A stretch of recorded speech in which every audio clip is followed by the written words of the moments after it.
if a man is having Yeah. emotional issues, Yeah. and the emotional issues, maybe it has to do with him liking someone and he just doesn't know how that came about. Him liking someone else. And he Okay. doesn't know how it came about. If there is an older man Yeah. that is wise and is God-fearing, I don't mind if he's in that fix. He can go to an older man to say, Yeah. I'm in this position, I've tried this and this, but this is what is. And you'll be surprised that older man will, in 30 seconds, just Be able to dissect the issues. everything, Yeah. because they've been through that.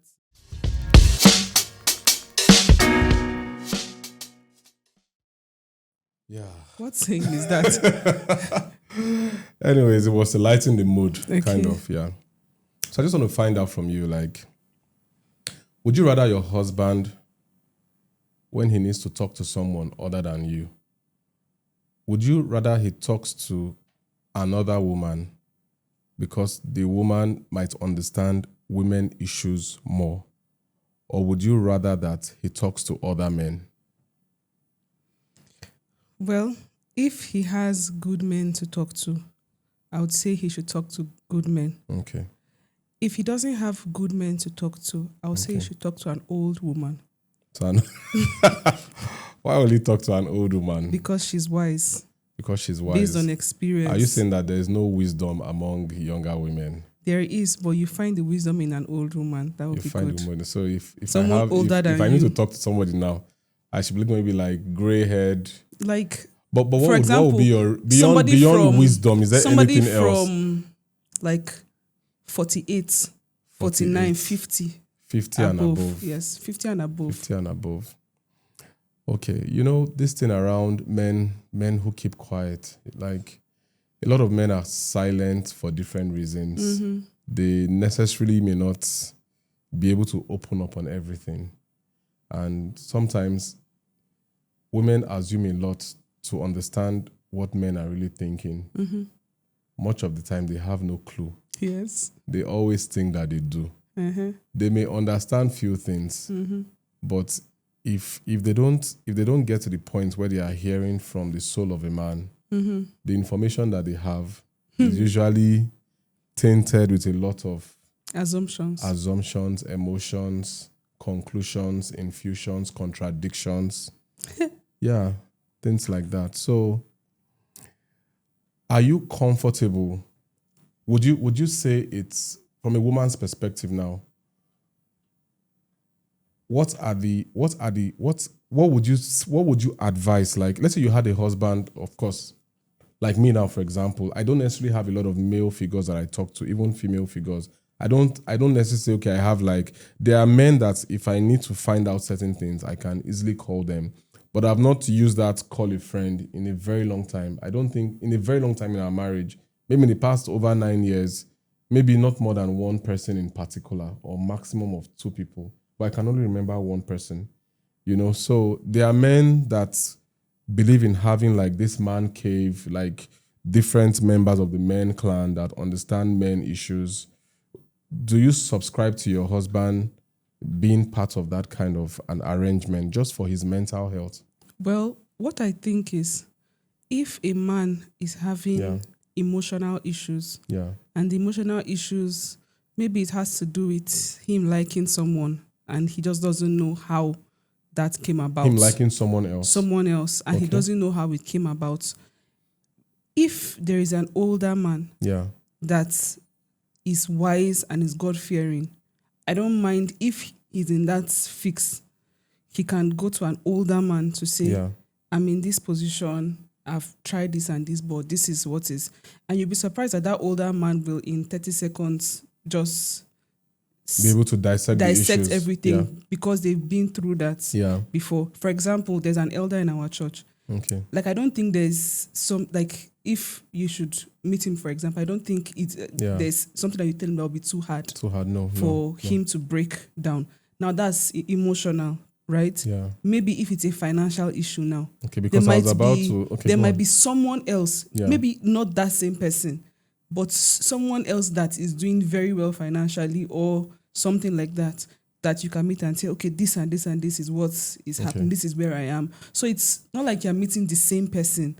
Or you can decide to meet your pastor, but some people don't even want to meet their pastors. So like you're not necessarily going to say, oh, this is my marriage, blah, blah, blah, blah, blah. No.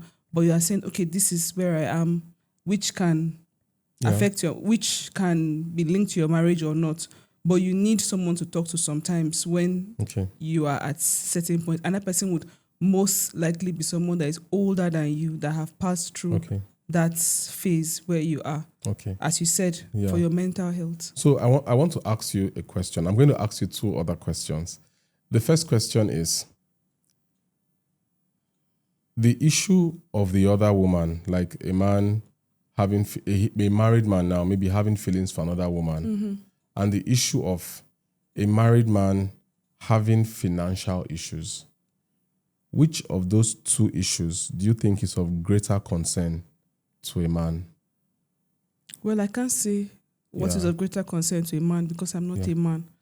But from a woman's point of view, which do you think should be more of a priority that the man should deal with? More destructive for the marriage?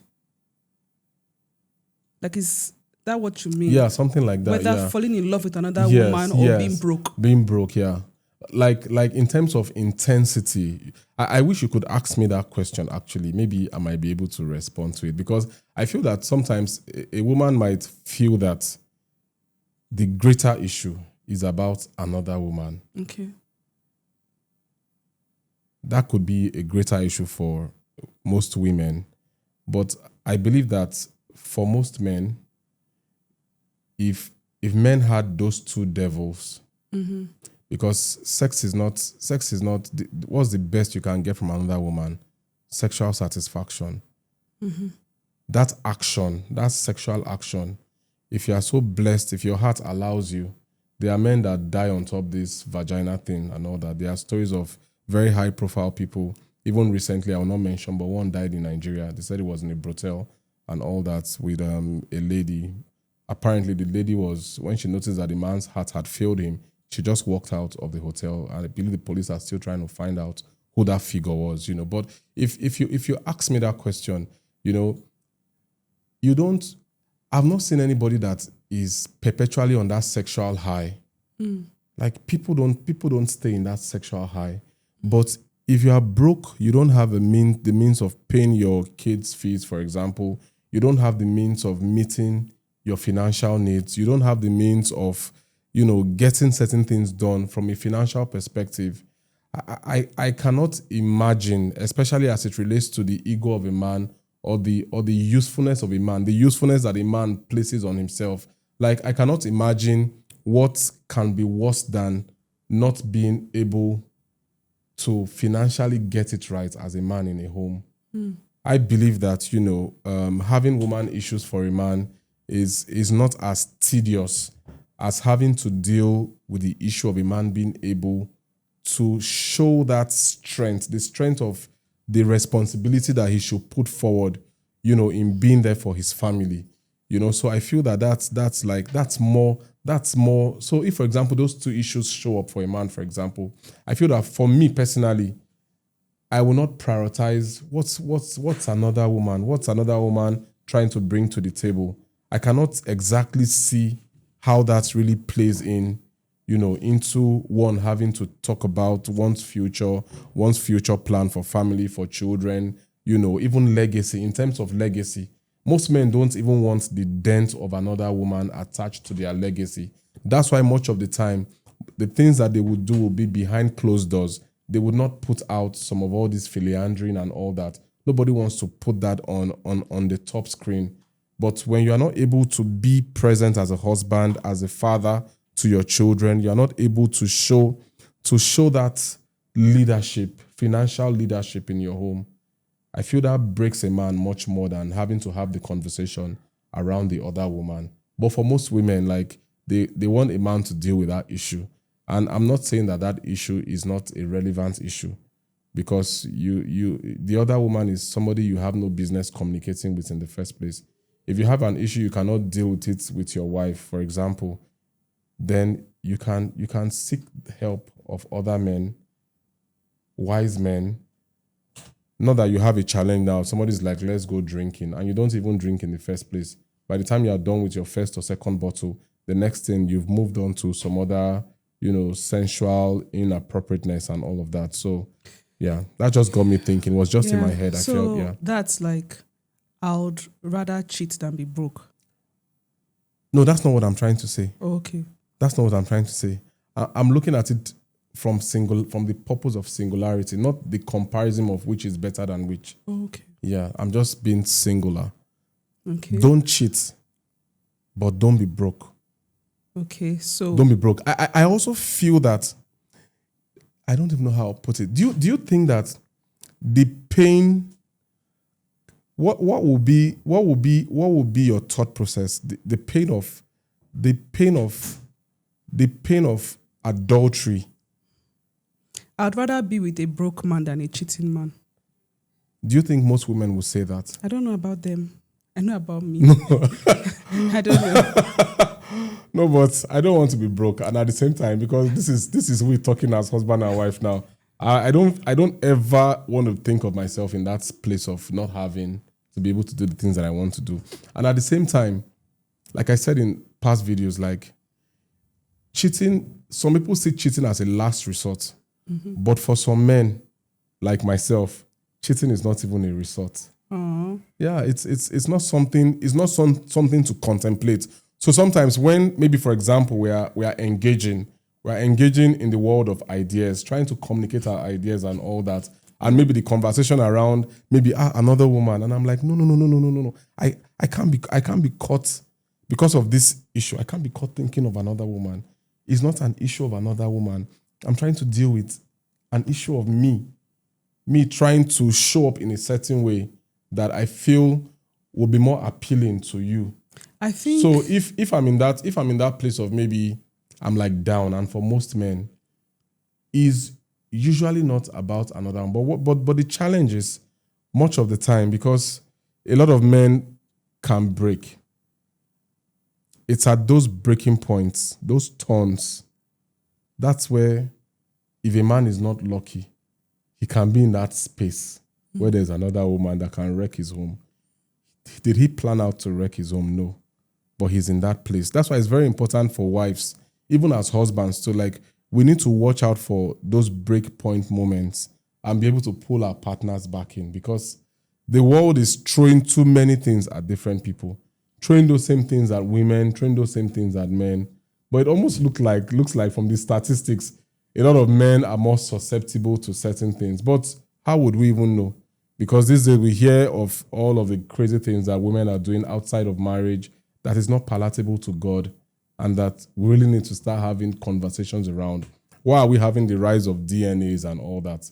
It's because some women have stepped out of line. They've stepped out of God. They've stepped out of the purpose for their marriages. I just feel that this video is necessarily not about me or you, but it's about everyone. We have a duty to let go of our pride and bring our partners back into that safe space. That's basically what I think, that, people should don't see your partner going through something and feel like, oh, this is how he does. Okay, it will take him like 2 weeks or 3 weeks to come around. Some people never come around, not because they did not want to, but because along the line, there was a break in transmission. The enemy has been able to infiltrate their marriage. Something that would have been solved with 5 minutes of people letting down their ego, for example. They now have to deal with those issues for years. And I will say this in wrapping up so that you can respond. I know of somebody once told me a story of a man, having issues with his wife. They had been to pastors. In fact, this was just last week. They said even one of the very top pastors in one of the very top churches in Nigeria, in Abuja here, the guy was heading the whole Abuja operations. The guy had called the woman and called the man. They've prayed for them. They said, okay, this man is going through a phase right now. He cannot meet up on certain things. You that you can meet up, you are better off. Why not bridge that gap? And the man is like, no, I never bargained for this type of man that cannot do ABC. But he was doing ABC before now. He cannot do CDE right now because of certain things. Why not stand in that gap? The woman was like, never, she cannot do this. And I'm also sure that there might have been other issues that were not necessarily brought to light. But there is a point where parties need to cover for each other, and that's really important. That's very key. And that is what I feel the Bible actually wants from us believers, where we are, when they say iron sharpeneth iron, it's not a case of having to have a shouting match. It's a place of having to cover for one another. Sometimes you need to let your ego loose. You need to, some things you are holding on, let those things go. I'm also talking to men, talking to myself. Sometimes we hold on to things that are not really necessary holding on to, because the only information we have about our life is in the now. We don't necessarily know what tomorrow holds. So I just encourage a whole lot more men to be present with their wives, to be present with their families. If you're going through challenges, you're going through issues, stay present. That's not the time to now go and start checking where my ex is at. That it doesn't make any sense. You would only compound your problems at the end of the day. So it's good for men to be in that place of mentorship. It's also good for men to have other men, strong men in the faith that can pour into them. But aside that, we as men should sometimes be humble enough to reach out, because that's also a problem that a lot of men face. I've talked a lot in this video, but I feel that men have to be given, or men have to give themselves that liberty to be able to reach out to other men and to be able to get advice that can work for their families, that can work for their marriages. Yeah.